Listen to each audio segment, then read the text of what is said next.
Hi, it's Katie. And Carol. From Skirt Strategies. It's another training for you, video training, which we think is fabulous way to learn. We think it's a great way to learn little things in big pieces. That's not what I meant. It's a great way to learn big things in little pieces. Yeah. In this topic. It's a big topic. The art of giving constructive feedback. Mm-hmm. Maybe we should add on a subtitle, without leaving a trail of bloodied bodies behind you. Katie loves that, and it's true. It's true. I mean, that's really what this is about giving constructive feedback without, having hurt feelings. Mm-hmm. We put training together in small, manageable sizes that we call tiny trainings that give big results. And that's what you're here for, a small... And can I just say we do that for you because we know you don't have a ton of time to manage extra in your life. So we're trying to give it to you in tiny trainings. In fact, while we're recording this, Carol has a bouillabaisse going in the kitchen. And that's true. It's called multitasking. Right? I'm crazy impressed. So here I am fiddling with recordings and she's making bouillabaisse. Let's start into this with a sense about feedback in itself. Why is feedback important, and what are some things to remember? Well, know that it means that you care. Yeah. You don't give it if you don't care. Yes. Right. You give a flip. And to do that, you're putting some effort into it. We're going to show you how to put that effort in a way that'll work for you. Feedback is contagious. Right. But remember, that works in a bad way too. So,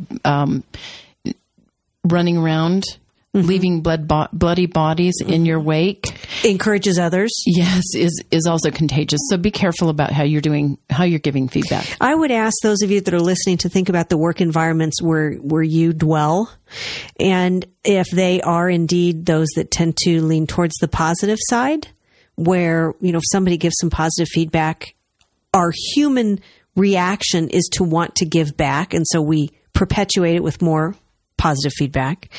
But the same thing, as Carol said, happens if you've got an environment that's kind of toxic. Feedback is easy to overlook. You can not do it. It does take an effort, but it's almost always worthwhile. It is. People want to know how they're doing. The last thing we say, which is one of our favorite lines, feedback is a gift. So when you're getting feedback, think of it as a gift. And when you're giving feedback, think of it in that kind of generous giving way. Right. So we're going to narrow down not just giving and taking feedback. We're going to narrow it down to the giving part, and you can give positive and you can give negative. And we're going to narrow it down to the negative. We're not going to call it negative. We're going to call it corrective because it sounds more diplomatic. Right. We're going to call it corrective feedback, delivering it to others in a way that is positive. There you go. Yay! Yeah. It sounds like there should be theme music at this point. Here are the 4 major pieces that Carol and I would say to remember. 4 major pieces of giving the feedback. And we'll define each of these. One is context. Give it context. The second one is watch your language. The third one is consider the timeliness. And the fourth one is keep in mind what happens with human reactions. Yes, we are doing this in a human environment. People do react. The first one, give it context. And so what do you mean by that, Katie? Well, what I mean by context is if you deliver a message in a way that answers the so what, or it gives it meaning on a bigger level, it gives it a context, and the person that is receiving it is more likely to get it, not just get it, but get it. Oh, I get it. That kind of get it, and put it into play in a way that's going to work. And why it's important to put it into play. Right. Right. So, yeah.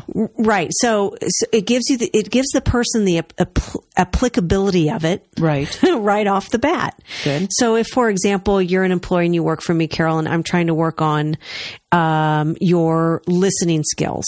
And I've noticed that with some of our clients, your listening skills aren't so great. If I want to have you work on it, or I want us to work on it together, I might give you some constructive feedback about what I've observed about your listening skills. Now, I can do it in a way that's really abrupt and reactive. Right. Carol, you need to work on your listening skills. Okay. Thanks. Yeah. Thanks. Yeah. And so specific too.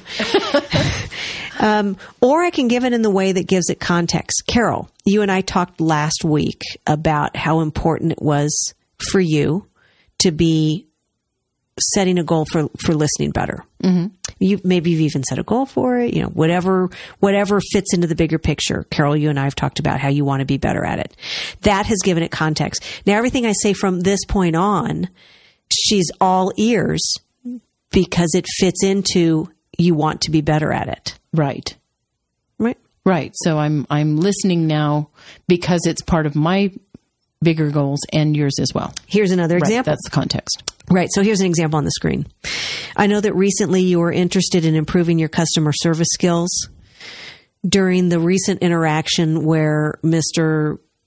Johnston walked into the lobby and asked for something, I noticed that you seemed flustered. Right.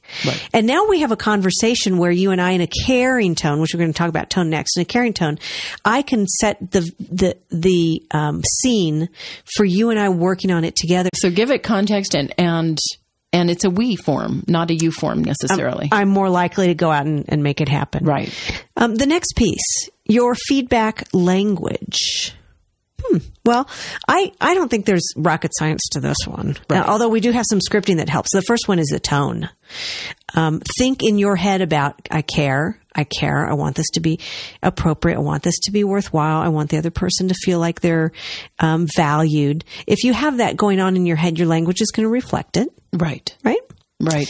And then the second piece with your language is you can script some things. We think that we have to be good off the cuff, but you can start off a conversation in a way that's scripted, and then you're more likely to know that it will start off on the right foot. Sure. That's great. And especially for a difficult conversation. And many times corrective feedback is a difficult conversation. So we always say you can script the first sentence. About after that, it kind of goes on its own. It's left to fate. But if you come in with, and your tone and your language and everything else is kind of that we form and positive, then you have a much better outcome. Much better. Yeah. Much better. Here's some examples for you because I know you're probably wanting some help with it. One of our favorites is, here's what I'm seeing and here's how it affects me. That's a backup line for me when I'm in a situation where I'm feeling like I need to give somebody some feedback, or maybe it's a conflict situation. Here's what I'm seeing, focuses on your perspective. I.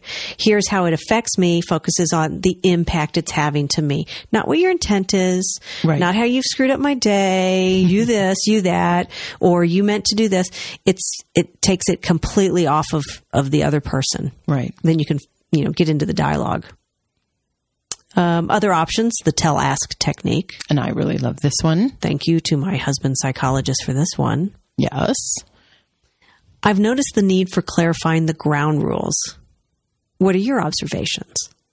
Statement, question. That's the tell and the ask. Love it. Just because, and especially as a boss, you don't want people guessing what answer they need to give. Right. I think she wants me to say this. Just here's how I feel. How do you feel? Give the other person the option. Yeah. Jump in. Right. This works for couples.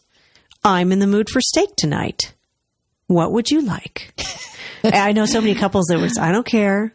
I don't care. And then you're driving down the road. You still don't know where you're going. I don't care. Okay, the next piece, timeliness, something to consider. How soon is too soon? How soon is too soon to give somebody feedback? Well, I think anytime you're reactionary, you're mad, you're upset, something's happened. Slow down. Slow down. Okay, good to know. Go home, think about it, come back with a plan. Come back with a plan. Yeah. So timeliness. And then you can also wait too long. Right. It's not a topic anymore. It's not, remember a couple of months ago when you such and such, that doesn't work. Well, that's why just-in-time training has been so great is people, it's applicable. It's, now I know what you were talking about. Sure. And I remember what you were talking about. Give it too long. I don't remember. And the last piece, which is one to consider, is what about people's reactions? Well, that's why we fear these conversations a lot of times, is because you're not sure how somebody else is going to react, and you have to get over that. Get over it. Your boss, you need to get over that. You need to just deal with the way they react. Know that you're not leaving a trail of bloody bodies, that you are really working towards a mission, a vision, a goal, and I'm sorry, but everybody has to fall in line here. Put on your big girl panties. Put on your big girl panties, and if you've followed the right track here, if you've said it with care, if you haven't been condescending, if you've used a lot of the me versus the you, if you've used observations instead of inferences, you've had your head on you square, and you have gone about it in a way that was appropriate. You're less likely to have people reacting. For those of people that we work with who are going to overreact anyway, sure, right? I recommend that, this is going to sound kind of counterintuitive, you go ahead and deliver the corrective feedback. You let them know that you want to come back around, want to let them sit on it for just a little while, and then you want to come back around and talk about it next week or whenever. And then you ignore the fact that they got reactive. I like that. I mean, they're going to have to stew in it a while, possibly. Yeah, that's fine. And that's okay. Yeah. Let them stew. We too often think, well, they got defensive. And we conclude mentally, then I shouldn't have said it. Right. But that's not necessarily true. Because you need the behavior corrected. You wouldn't have said anything otherwise. Exactly. Right. So be tough with it. Right. So those are the four areas. The context, consider the context. Carefully think through your language, make it timely, and then I'd say pre-think some of those reactions. And if there's something you might do differently based on how you think that may react, then maybe it helps you plan, maybe not. Maybe not. Lastly, what about you? What about where you are on all of these?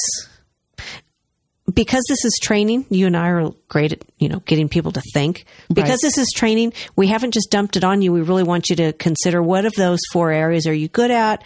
Which areas do you want to be just a little more fine-tuned? This is for you. And we'd love to hear from you. So don't hesitate to email either Katie or I, Katie at Skirt Strategies or Carol at Skirt Strategies. We would really love to hear from you and see where you are on all of this. You are on it. And this is the walk away from it. It's not rocket science, as I say, although I love rocket science. You are a rocket scientist. I love rocket science. But you can look at feedback as the opportunity that helps you kind of get in there. Check yourself. Many of us find ourselves giving corrective feedback because it makes us feel superior, or it makes the other person shuts them up. Do you have ulterior motives? Yes. I know that's careful. That's kind of a mental thing, but are you really doing it for the reason you need to be doing it? Is it a truly heartfelt sense that you want to help the other person get better at something? And then check yourself and make sure you're not leaving bloodied bodies behind. Yeah. Right. And be brave. Jump in there and do it, especially if you tend to be more of a, I don't know, if you have a little fear and self-doubt about jumping in and giving people the corrective feedback. So keep in touch with us. We are at Skirt Strategies. If you like having a little bit of training, if you get emails from us at all, that means you're on a mailing list, and we'd love for you to stay on it. If you want it just a little bit more, we do offer regular ongoing online training. We also offer a subscription membership for our members that want to have regular small pieces of training. We call them tiny trainings, and they get a big impact because they're working on small things and in regular increments. Consistently. Right. And so there is a membership at our site, skirtstrategies.com/membership. That's super cheap, and it helps you hold yourself accountable and become a lifelong learner. Love having you with us. Keep in touch with us. Thanks, Carol. Thanks, Katie.